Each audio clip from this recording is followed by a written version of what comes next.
La 26e édition du FESPACO au Burkina a été marquée par des révélations d'abus sexuels. Inspirées par les mouvements MeToo et Balance ton port, plusieurs actrices sont accusées des cinéastes africains de harcèlement sexuel et d'agression.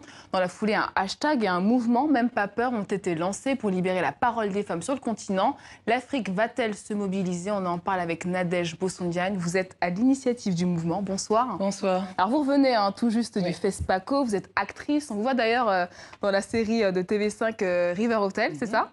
Alors qu'est-ce qui a déclenché ce mouvement, Même pas peur? Alors en fait, j'ai été invitée au FESPACO dans le cadre d'un colloque sur la place de la femme dans le cinéma africain et de la diaspora. Et quand j'ai réfléchi en fait à ce que j'allais dire, tout m'est revenu. Ces traumatismes que j'avais enfouis, donc justement dans cette mémoire traumatique, sont revenus comme une vague. Ça m'a complètement ébranlée et je me suis dit qu'il était temps que je parle, puisque moi j'avais fait et je fais un travail psychanalytique et d'accompagnement pour retrouver une estime de moi. J'ai un entourage bienveillant et je me suis dit que si je ne parlais pas, je n'aurais pas été fière de moi. Donc je me suis dit qu'il était temps que je parle pour libérer cette parole qui était si nécessaire pour toutes ces femmes et des hommes, parce qu'il y a des hommes aussi qui sont victimes d'abus sexuels. Je me suis dit qu'il était temps, que nous sommes en 2019. Effectivement, il y a eu MeToo, Balance ton port. Et donc voilà, c'est parti de là parce que, en fait, la peur doit changer de camp. Et je n'avais plus peur. Et c'est pour ça que le hashtag est parti de là aussi, Même pas peur. Et c'était inéluctable, le cinéma africain allait être forcément rattrapé par MeToo?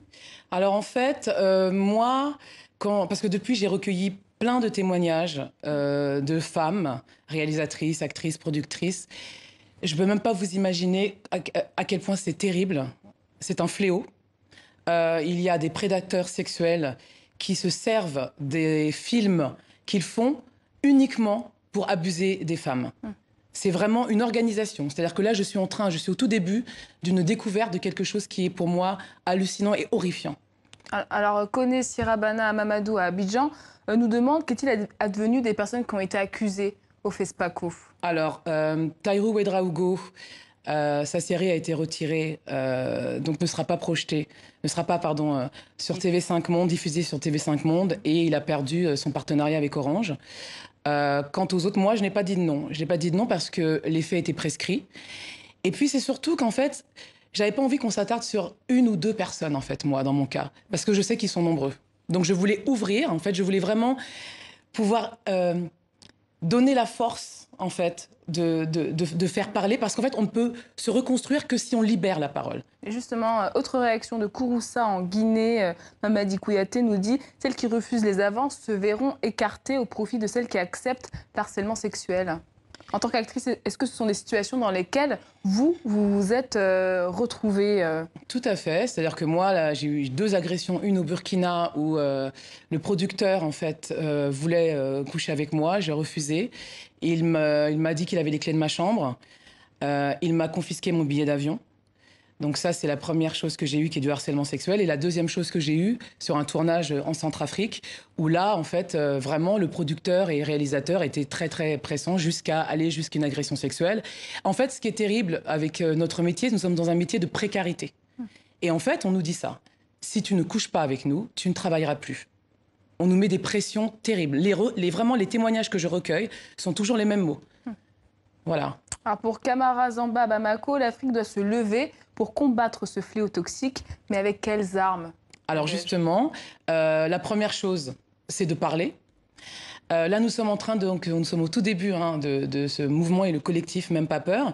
Mais voilà, moi, j'ai dans l'idée de mettre en place une plateforme dans laquelle les victimes pourront libérer cette parole anonymement, évidemment, mettre en place un accompagnement psychologique et des aides juridiques. Ça, c'est une première chose. Et après, je veux mettre en place une charte que je vais proposer aux institutions en expliquant évidemment que des hommes qui ont fait des abus sexuels ne peuvent pas, pour moi et pour d'autres, avoir des subventions pour faire des films. Alors Soumaïla Baby à Gundam au Mali pointe un autre vrai problème. Il dit c'est le silence des hommes. Jusque-là, il n'y a pas une coalition homme-femme pour dire stop. Comment rallier vraiment les hommes à notre cause? Alors, il faut savoir qu'il y a, évidemment, là je parle des prédateurs sexuels, mais il y a des hommes qui sont extrêmement heureux que nous ayons commencé à parler, parce que finalement, eux, ils ne sont pas dans le clan de ces hommes-là. Donc, en fait, c'est vraiment un travail que nous devons faire ensemble. Mais il y a des choses qui sont assez simples. Par exemple, moi, concrètement, sur le tournage en Centrafrique, j'ai demandé de l'aide. J'ai demandé de l'aide aux partenaires qui jouent avec moi, j'ai demandé de l'aide aux techniciens qui étaient avec moi. Et personne n'a rien fait. Alors, ce sont des clichés qu'on entend aussi beaucoup, comme ce commentaire, hein, Mohamed Idoual Freeman à Bamako, qui nous dit « Certaines femmes utilisent ce genre de mouvement pour faire du chantage afin de progresser professionnellement ». Que lui répondez-vous Alors, je réponds qu'il ne sait sûrement pas ce que c'est que d'avoir été victime d'agression sexuelle, et tant mieux pour lui. C'est une douleur, c'est... comment vous dire ça? En fait, quand vous êtes victime d'agression sexuelle, à chaque fois qu'une personne va parler d'agression sexuelle, vous allez revivre ce que vous avez vécu. Et moi, quand j'ai parlé, effectivement, j'ai amené les gens à un endroit de mon intimité qui est terrible. Parce que maintenant, il y a des gens, évidemment, qui ont un énorme soutien et de l'empathie, mais il y a des gens que ça dérange, en fait. Donc voilà, je pense franchement qu'il faut arrêter de stigmatiser les victimes, il faut les écouter. Il y a beaucoup de souffrance, il faut les écouter. Alors, cette dernière remarque de Moïse Bobongo, ce mouvement ne mobilisera pas en Afrique dans les sociétés où la justice reste encore elle-même un véritable problème. C'est une réalité, ça? Oui, je suis d'accord. Mais justement, il est temps de faire bouger les lignes. Et nous sommes là. En fait, nous étions des victimes, nous sommes des guerrières. Et je peux vous dire que ce n'est que le début et qu'on ne va rien lâcher. Et comment faire pour mobiliser les autorités politiques, judiciaires, voire religieuses? Vous avez des idées, des pistes? Alors, nous sommes au tout début de cette réflexion, effectivement. Je n'ai pas encore de pistes concrètes, mais je vous invite à nous suivre par rapport au mouvement que nous sommes en train de créer et vous verrez au fur et à mesure les évolutions. Des événements prochainement? Je ne peux pas encore faire d'annonces comme ça, mais nous sommes vraiment toute une équipe de femmes et d'hommes formidables qui sommes dans un soutien incroyable, uniquement pour pouvoir faire en sorte que ces victimes retrouvent l'estime d'elles. J'espère que votre message sera entendu. Merci beaucoup, Nadège Bossondiane, d'avoir répondu aux questions de nos internautes. Merci à vous.